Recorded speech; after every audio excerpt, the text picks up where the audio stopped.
Here's a little going away present for your mantle.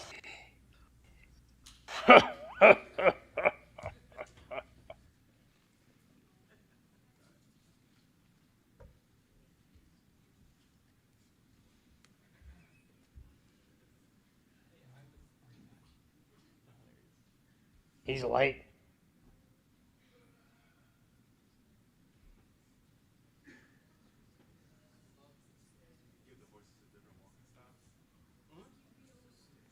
Ah!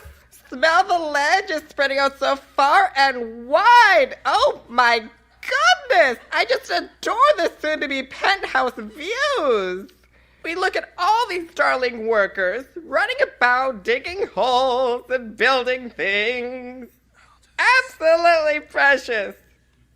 Has our little squatter vacated the Baron's premises? It appears not.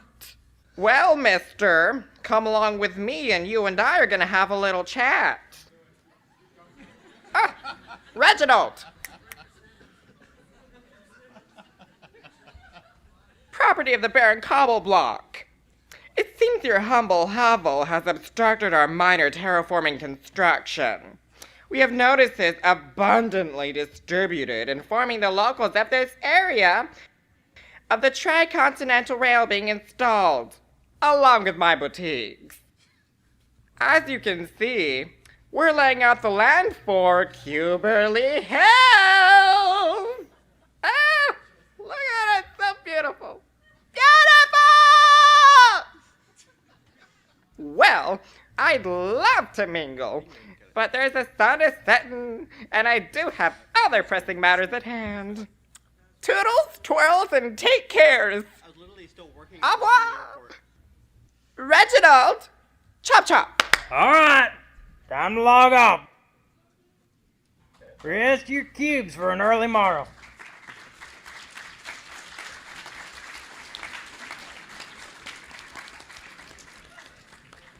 Thank you very much.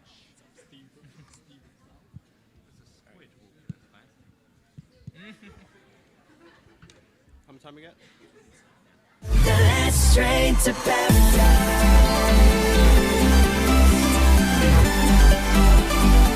The last train to paradise.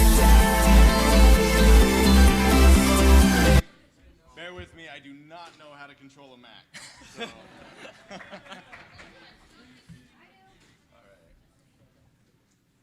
Yeah, there. Rewind it.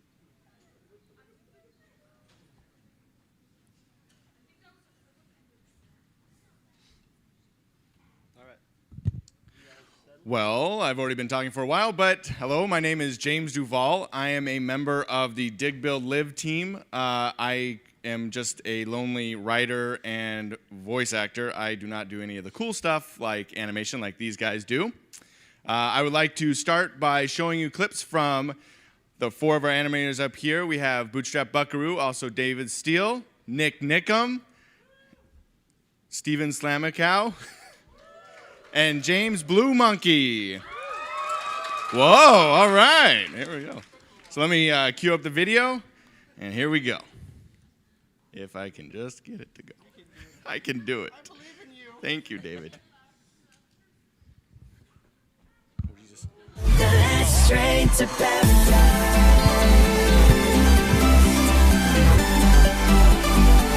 The last train to paradise.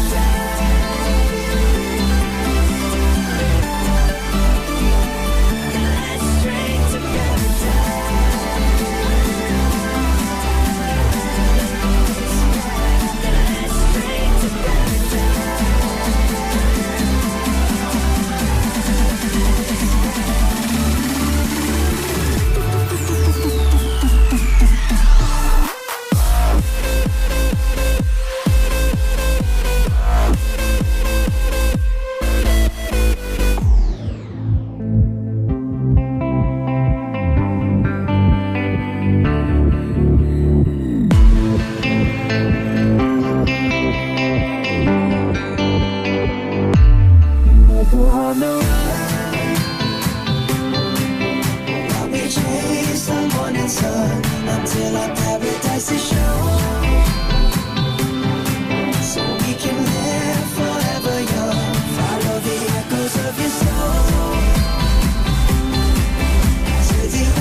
at that block.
Did you guys like it?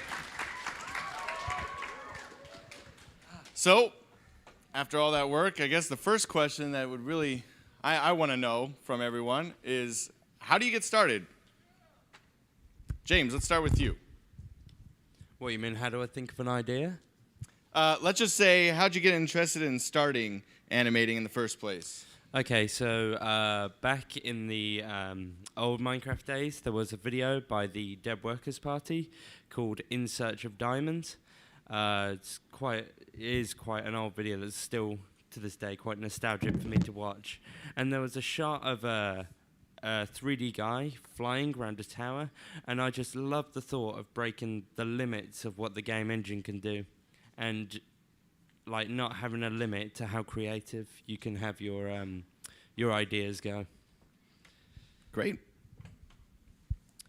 A few years ago, I was studying computer science over in college, and to keep myself sane, I had a hobby of making videos and teaching myself how to do 3D and all that kind of stuff. So I was doing kind of projects, giving myself kind of projects to help me learn multiple techniques and stuff. And I was already playing Minecraft at the time. And then I saw Revenge, Kevin Sparkle's Revenge, and that led me to David's channel over here. And I saw some of his work, and I was like, you know, maybe I could try doing a Minecraft thing, because blocks, everything's made of blocks, so it kind of helps with the production and everything.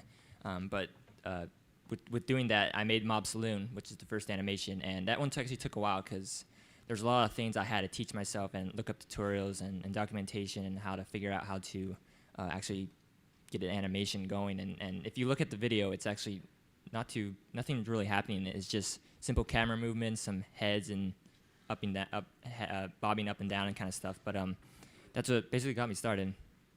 Kevin Sparkle's Revenge. Oh, thanks.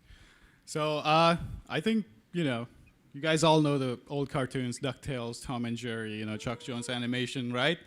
Yeah, so yeah, that's basically what got me started, because I got interested in animation back when I was a kid, like you, running back from school when school's over, riding your bicycle so hard to get that to, the theme song is going to end and you got to be there to watch that TV show of all those great animations. So my interest developed there into animation, and that's how I began. And then I learned animation afterwards. I went to school in Mumbai for a year, and basically more self-taught later on. And then I saw Minecraft animations. First I saw Steven's animation. I was like, what is this? I didn't even know Minecraft, what Minecraft was. And I saw his animation first. I was like, oh, wow. This is so low poly, I can do it. Low poly meaning like it's not, Pixar high quality stuff. So I think I can do it on my computer, and that's why I started it. And then I saw David's animation on Fallen Kingdom and all that, and I was like, wow, this game is really good. And I played it, I loved it, and I was like, oh, you know what? I got to do my animations on these and my interpretations and stories. And the funny thing is that you can actually do Minecraft animations on your own, on your simple computer, and that's why I started it. And it's really fun to do it.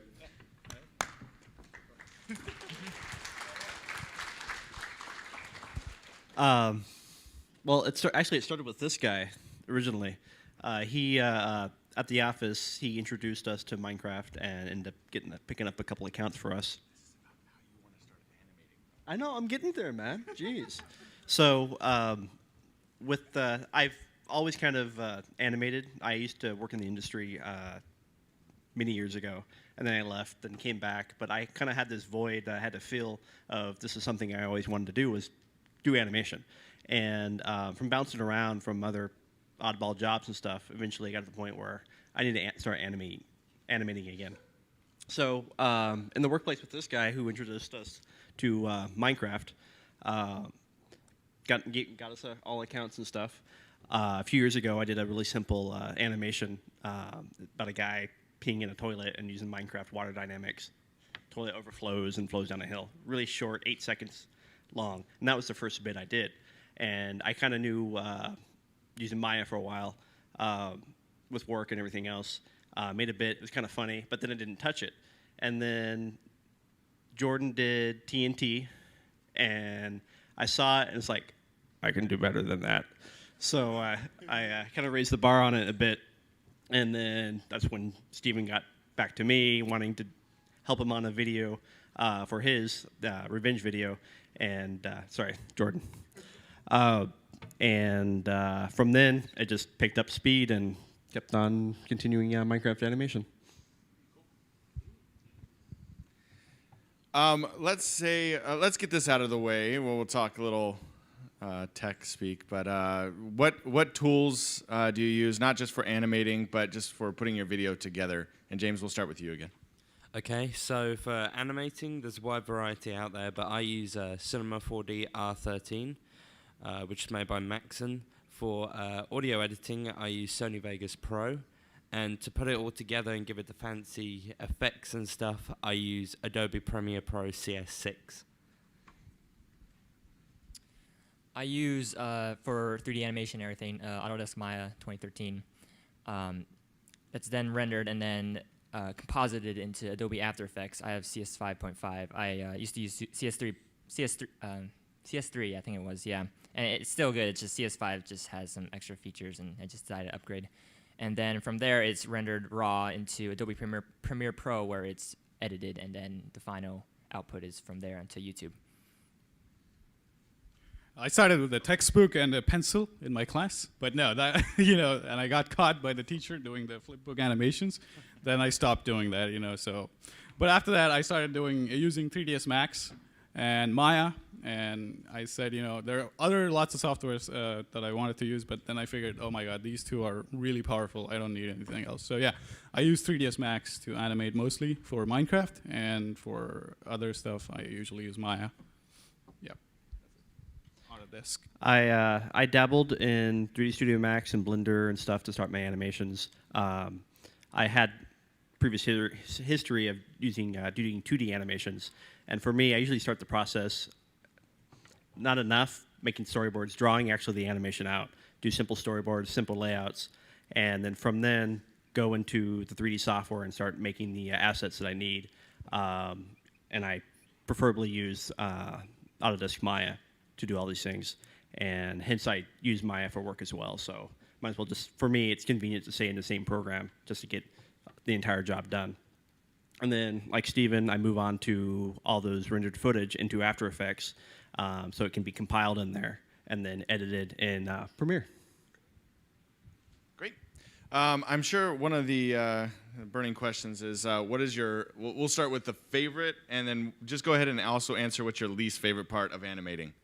My favorite part of animating isn't actually animating, it's doing the lighting, so actually setting the tone of the scene. So, you got dark greens, that gives kind of swampy, bit of an eerie feel. Meanwhile, if you have, like whites and yellows, you feel kind of light, it feels almost heavenly.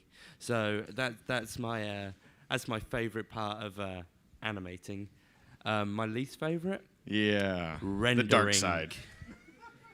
Oh, the render times, they never stop. Yeah, we'll have to go a little more in detail generally about the limitations or how long it takes to just put out one scene. But we'll talk about that a little bit later. Favorite part of animating? I like animating action sequences. Doing kind of like idle animations where someone's standing around. That's usually the most complicated part because you're supposed to you're supposed to act out the character. You're supposed to have the character. Oh, is he looking over there? Is he is he scratching his arm or something like that? And just I kind of like doing action sequences because it's usually always moving and you can have physics move around shift weight from one side to the other. And that really intrigues me, and I always liked doing that. Least part is what David introduced me because he introduced me to Maya because I wasn't 3D. The worst part? Yeah, end cloth, just dealing with Maya's dynamics end cloth, which is usually the cloth, like kind of clothing and stuff, but you can simulate that instead of it's not like hand keyed animated or anything. It's just once you have the character moving, you can cash out the cloth and then it moves with it basically and has that dynamic feel to it. But just So getting it right what is the hard exactly part. is it that you don't like? It's just that it doesn't work the first time, or it never works the right time. Yeah, sometimes you have to with the Minecraft characters, the edges are all hard, so like pinching is involved because the elbows or the shoulders are so close to each other, and yeah. But you've been updating the rigs and stuff, and it's every time running through a new issue. yeah. But yeah, end cloth dynamics and that kind of stuff. That's why I like hand keying, like when bricks or stuff fall down, like hard objects. I usually hand key that instead of doing dynamics because it's usually easier. God, favorite part of animating? I don't know. It's mostly for me. It's the story. That's my favorite part, and actually the editing is my favorite part. But during animating, you're kind of like there are problems that you come across. Then that's not the least favorite part of animating either. It's the back pain and the neck pain that you get by sitting there. Time and time, like you wake up at 12, you're sitting you go on the computer, and then you're there, and it's midnight. It's like 12 hours I've been here, oh my God. And then you kind of get up the chair, and then you like feel that back pain. It's so horrible. And then you go lay on the bed, lie on the bed, and you're like, oh my God, I have a spine. You kind of feel that. That's the horrible part of animating. Otherwise, you run into issues all the time, so it's like, yeah, you'll find a way either way. But the main thing for me, the favorite part is the story. So first I get the story down, and then if I like it, then it's worth animating. And if the story is good, then any trouble is worth it. So if the story is worth telling, any trouble is worth it. All right. Favorite part for me is just doing the actual, like Steven, the manual animation. It takes the longest, aside from rendering, it takes the longest to get whatever you're trying to make to get it finished, and it takes a long time to see the end result of that. But that is my favorite part of driving the characters' interactions through their environment that you've created. And a lot of ways, like with Minecraft, breaking the rules of Minecraft to get these characters to move outside that realm, moving around through the scene, and being able to interact with objects and with other characters that you couldn't be able to do in Minecraft, but you kind of imagine that these characters are doing this as you're playing the game. So to reenact basically the characters in the scene with more motion and expression and voices and stuff like that, that's my favorite part. Least favorite part, like Blue Monkey, is rendering. All right, I've completed all this. Really? This is awesome. Now I have to wait. What about Playblast? And 3 days later. Playblasts are okay, but there's always, all right, render's done, comes out, looks awesome, and then you find a problem, and then you realize that problem continues through the entire sequence of that scene that's been rendered out. Fix that minor thing, and then re-render again. Because the rendering is like my favorite part. Because I render, then I can't use the computer, right? I'm watching a movie. That's my relaxed time. I love rendering time, because I can sleep. At night, I can put a shot to render, and I can go to sleep. That's because I think render would be my favorite part, because I put a render, and then I have this auto mouse clicker software. I don't know how I got it from. And I put it on the other shot that's going to be rendered after that. So hey, I get to render 2 shots while I'm sleeping. So that, it's actually so funny, but I'm surprised that render, it's. I'm really surprised that render is the worst part. Well, I'm No sure I peace. can speak for David in saying that when he's done with the scene, it's you want the instant gratification. I live in the world of software development. I can see what I build right away. I can't imagine having to wait hours to just find out that I made one small mistake. All right, James, let's go through your process. So, like, when you envision a video, and how you're going to animate, what exactly do you go through? Okay, so a good way for me to get inspiration for an animation is by listening to tons and tons of music. Like, you hear sounds and stuff, and they just kind of resonate some kind of idea in your head, and then you start developing that. And I start off with a program called Notepad to write down the idea as quick as I can. I don't think we've heard of Notepad. Is that free to It's, download?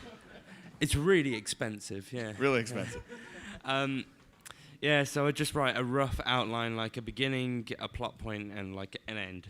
And from that, if I actually think the idea is good enough and like practical to make into a video, I then put it into a script writing program called Celtex, which I picked up in college. It's free to download, and it just allows you to like say, here's the action, there's the dialogue, this is the camera angle. So when you actually come to animating it, it's very easy to follow where you are instead of like just a notepad with like scribbles and stuff just all over the place. So that's how I kind of come up with the idea and then slowly start to develop it. Thank you. My ideas usually come from communicating a lot with others. I think brainstorming is a really important part when coming up with an idea. A lot of my inspiration comes from the old cartoons, Looney Tunes, Tom and Jerry and that kind of stuff.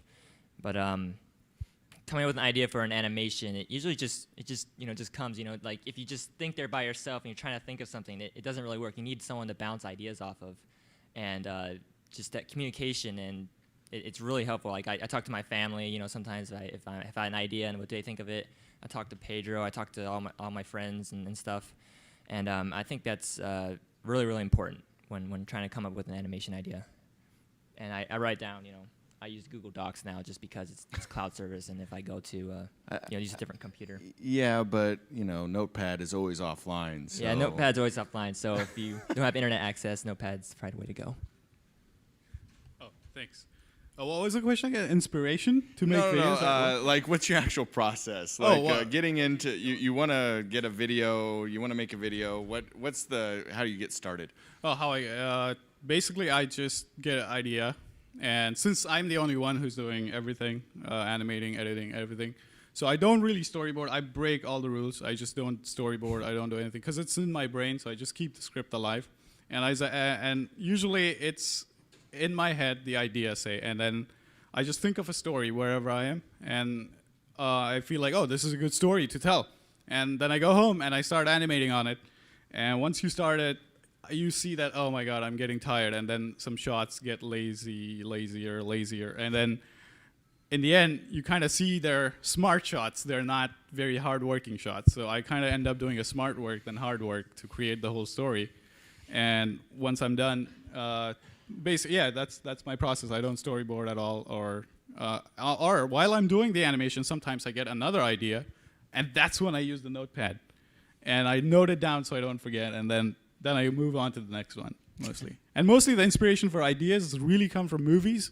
I watch a lot of movies. I live in LA, so it's like that's what I'm there for, and a lot of movies that I watch, and you can see in my stories, like after watching Dark Knight. I think you might have seen my zombie animation, the Enderman. So I changed it in the last. It's like Chris Nolan style, like zombies fighting a chess match, a death match. And then another example is Skelly Gun and Zombie. That was an inspiration from the Grindhouse movies by Quentin Tarantino and Robert Rodriguez, which is like a slasher movie, bizarre subjects, and when you watch something like that funny, you want to do that in Minecraft, and that's how I start thinking, oh, how can I do this in Minecraft style. So nobody has ever done it. So you kind of see the influence of movies onto the little animations. Great. Thanks. I usually start out with the characters themselves, and often I'll just have these two characters. Sometimes it'll be drawing, sometimes I have a model of some sort, and I just drop these guys into a situation. What's the situation? There's a pie involved. All right, what are they doing with this pie? And then from there, I usually kind of write out an outline of these two characters, or a character with this object, or a character with another character, interacting a situation and trying to solve this problem. And then from that point, develop into a longer outline with more details of this whole scene or situation and how these characters accomplish or find a solution to this problem that they got themselves into. Then after that point, I usually draw some storyboards, and often I'll use the storyboards as an animatic for timing. And then after that's kind of developed, voices are recorded, and sometimes music is done at that time. But usually for me, you can shake your fist at me, but music often is the least important part of my animation. But anyways, after that's done, I go into Maya and actually start doing production and start building all the assets that I need to accomplish the animation, and then just labor all the way through until I got all the animation done, and then it's render time. Dave, keep the microphone. So how important, let's ask you, no, Dave, you keep the microphone. Oh, I keep the microphone. How important, how can I say this, putting it nicely, do you need a lot of artistic talent to animate? I don't know if that's you do not, but it's, for me, and I find it really very useful to draw, even simple drawings to help you map out and design your path to your goals for your animation. It's, for me, it's crucial because it's a tool that I've always used, and that's what I use it as a tool. You don't have to be great at it, but it's nice to use it as a tool to do thumbnail drawings and even like simple storyboards, almost like simple comic strips, to continue to tell your story and get your timing developed. So for me, drawing is extremely important because it's a tool for me to progress on my animation. Great. I want to ask kind of a quick question. We don't have to dive too far into it, but just to give a general idea, this is for each one of you. How long does it take you generally to make a video? Like 4 weeks. 4 at weeks? least. Yeah, 4 weeks, not, every day working for 6 hours or so. All right. I mean, it also depends on the quality of animation or what you're trying to get out of it. Like if it's a 30-second video, it can be done faster. If it's a 30-second video with effects and particles and all that crap, like all cloth simulation, the more you add, the more render time it is. So if you watch my videos, they don't have reflection and glossiness, because if I add that, then you'll get a video in 2 months. So yeah, so I'm not that patient now for that rendering. So I do like cancel all the reflections, and I put a sun in the sky and render it, man. Story is important, right? That's right. So for a short like on my channel, which is about 2 to 3 minutes, I started recording myself to see how long it actually took. And I usually gauge around 2 to 3 weeks, about 100 hours within that span. But say Sky's music video, that took 2 months with 80-hour work weeks to get it done. So it really depends on the project and how complex it is. And you could spend all the time you want on it, but you have to release it to the public at some point. You can keep trying to perfect it and stuff, but at some point you have to say, okay, this is the product I can do, and then release it. So a long time. Yeah, basically. Do you want to say something? No. It's like you're your own boss, right? So you whatever you want to do is up to you, and it's you who pushes it as much as you can, and then you gotta you gotta know the deal where you gotta stop. Okay, this is enough for this shot. Otherwise, your mind keeps. When you come back to it 2 days later, you're like, oh, this doesn't look good, and then you go. I think David does that all the time. And the reason is with deadlines as well, just because. Which scenes? I'm sorry, James. I'm sorry. A typical animation for me takes anywhere from 3 weeks to a month due to me using a texture pack in the animation, which slows down the render time, and also the style of animation. Like it's I like to think that my animations look pretty because of all the like really eye-catching colors and lights, all kind of beams and lovely volumetric stuff, and so that really hammers down on the render time for that, which I'd love to get them out every 3 weeks, but I think I'd have to, rent Pixar's render farm for that one. Well, great. David, it takes a while. Even the masters take a long time. I can attest to that. And yes, David likes to keep adding stuff even towards the end, which gives me a huge headache. But I have one last question for you guys, and then we're going to take some questions. I hope we don't run out of time. But this one's probably the most important, I think, of the day, which is for anybody out there that's interested in starting animating or has already started. What advice can you give them? Yeah, sure. Well, kind of back to the drawing thing, I find it essential, but that's not always an option. For animating as well, even with 3D software, you don't need top-end 3D software to get yourself going to animating. You don't even need a render farm to get yourself going to animating. That's just kind of like the beautification piece. That's just to polish everything out and to give it nice lighting. It's not necessary for animation. Even Blender, which is free open source software, is a really great way to start. And you can get end results that you would get on 3D Studio Max and Maya and industry-based software with just Blender. So taking that path and learning the workflow, reading the documentation, and 3D animation software and just learning the tools of the trade is a long process. So it's something that you have to be patient on, and it's something you can't just jump into instantly and expect results. It can take a while, so be patient.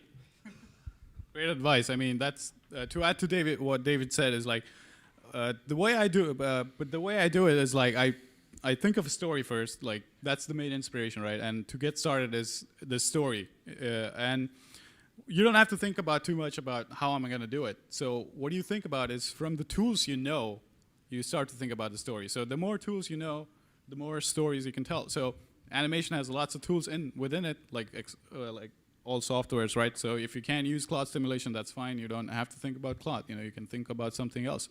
So if you have a will, you'll find a way. It's the same thing. Like if your story demands it, you will find a way how to put that in your shot. And so sometimes you can't sacrifice something from your story because you don't know the tools, which makes you, go and learn it.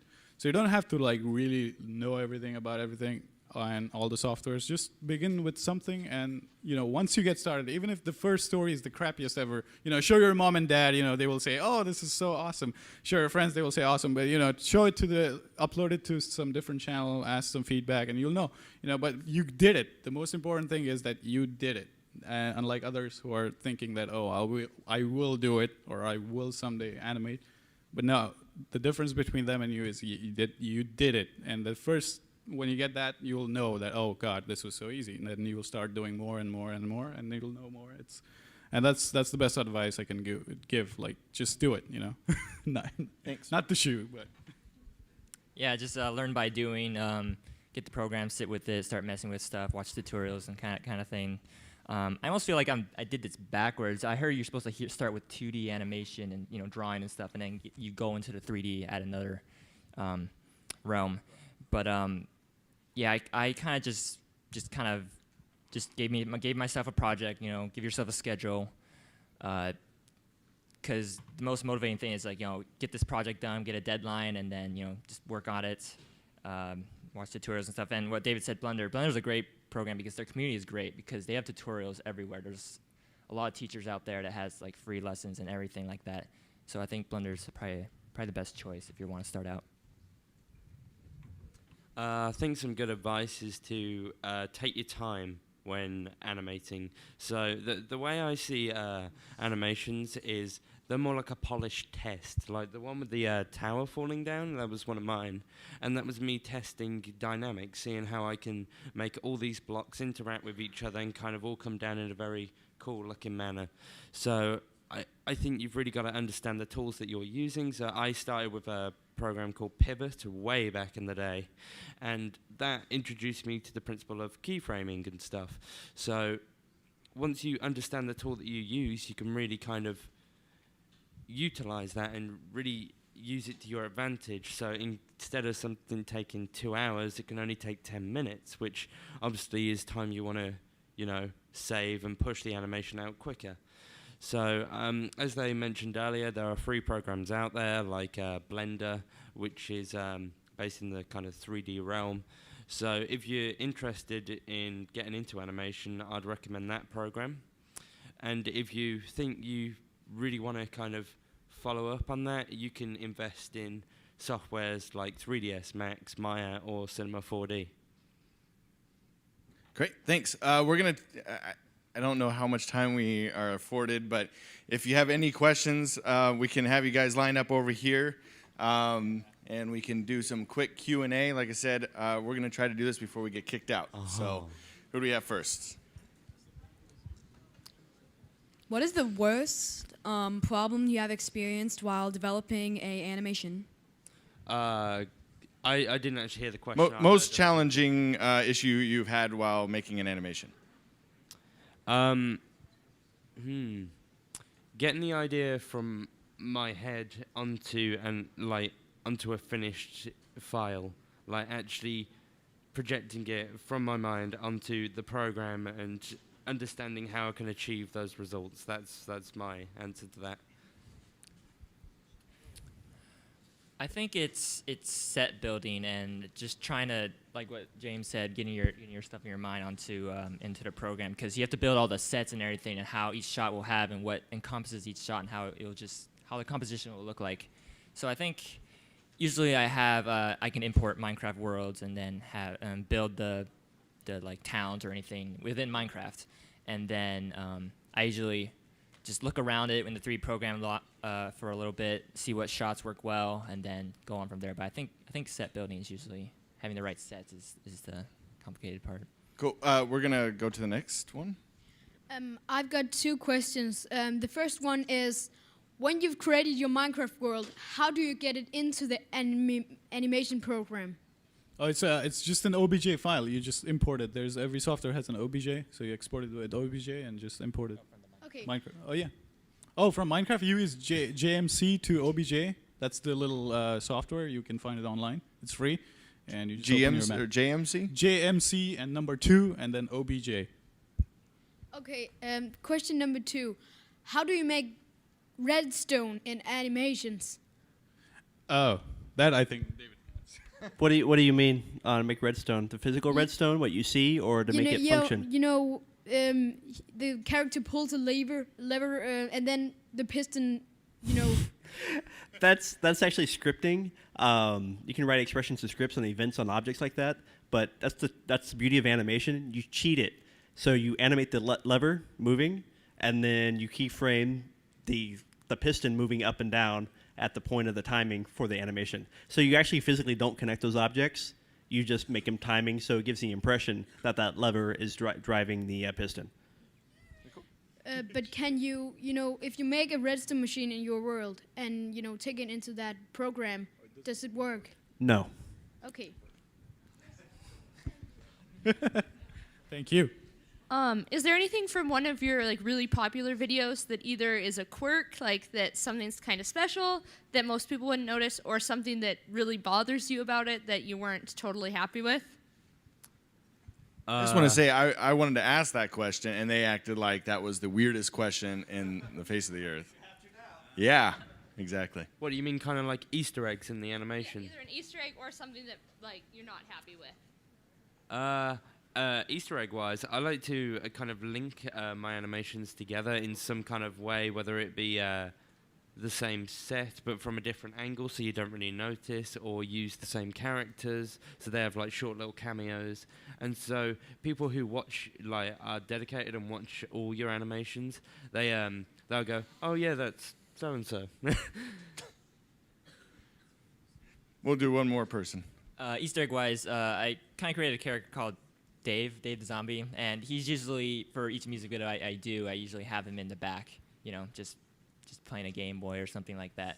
But something that if previous animations I'd done a long time ago, this one's kind of technical, I guess, but the ambient occlusion, and there's a fog, like there's a fall off or a fog and stuff, and when you put the ambient occlusion over on top, ambient occlusion can be seen all the way far back, so the fog doesn't cover it or anything, so you see all these black lines and like within the fog, so it kind of just distracts from the main area. But I figured out how to do that in After Effects, so you can clean it up. Great. All right, here we go. With time. Blue Monkey, can I have a hug? Oh, whoa, Santa Claus.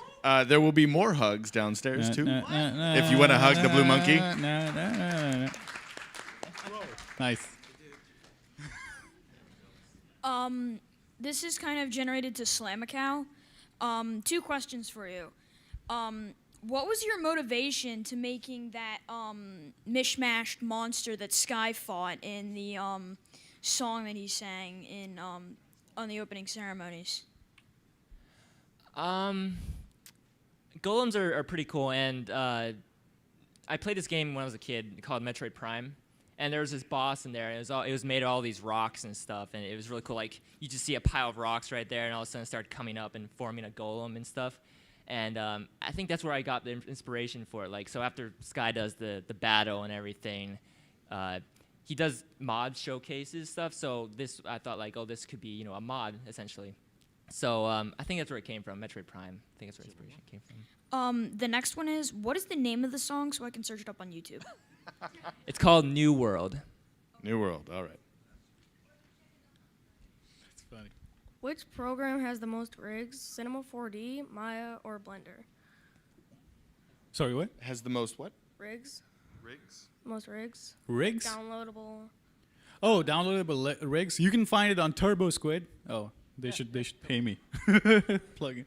I'll go online and say free downloads for 3D software. But he's looking to see what's the most widely supported of. Like, it's probably Maya or Max. Either 3D one of them. Studio Yeah. Max? 3D Studios Max or Maya. Yeah, definitely. What computers do you use? I use I use multiple machines. It's always depending where I'm at. That's the nice thing about doing a lot of the Minecraft animations.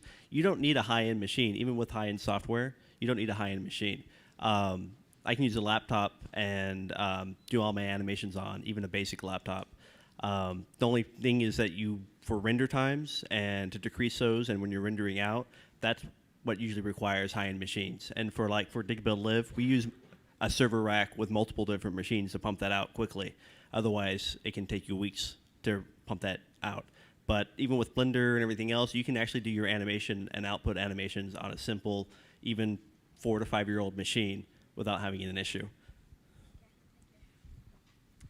How hard is it to have the instant blood effects when like an arrow hits? How do you make it like the blood around it?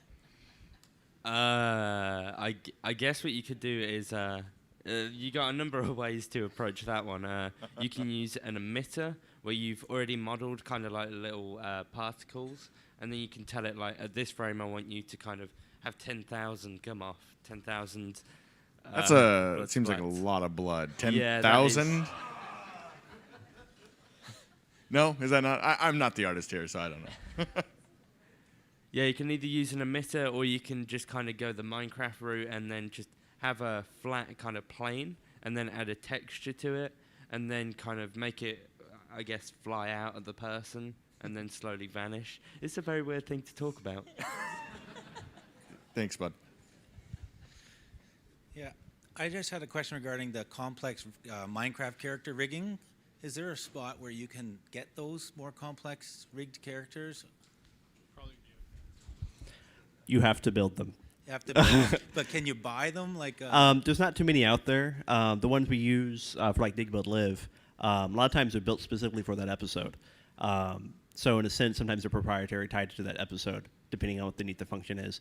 That's the thing about building rigs, is that you don't build a generic rig to just be a character. You typically build a rig to perform certain actions, because you're never going to find a universal rig, even in full productions.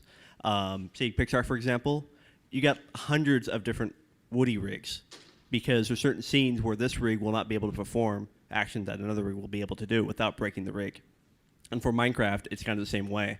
Even though they're simple, sometimes elbows work, sometimes they don't. Sometimes his character's legs don't quite lift up high enough to get upstairs. So for that one single shot, you have to modify the rig just to go upstairs.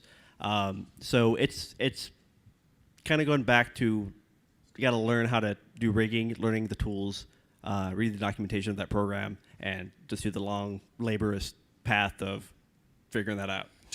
Turbo Squid, though, is that no rigging whatsoever? No, I think there's actually might be a couple on Creative Crash.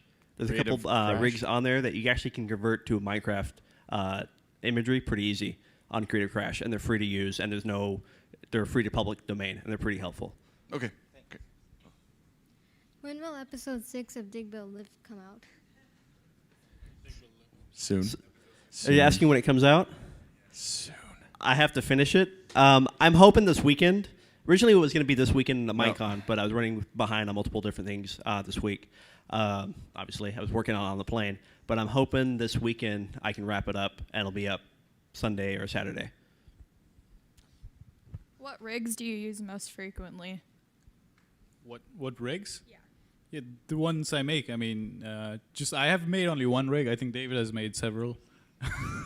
And I can't do that. I can't. I just try to add more and more stuff as common stuff that comes up needed for animation on my rig, and I just keep simplifying it. Right? Yeah. What I kind of do is I build a really basic rig early on, and then I use that rig for other rigs. So I have like a rig builder. I have a rig that, it's a really basic rig. I can attach more parts to this rig or more functions to the rig for a specific character. So you kind of build a really basic rig that drives all the other rigs.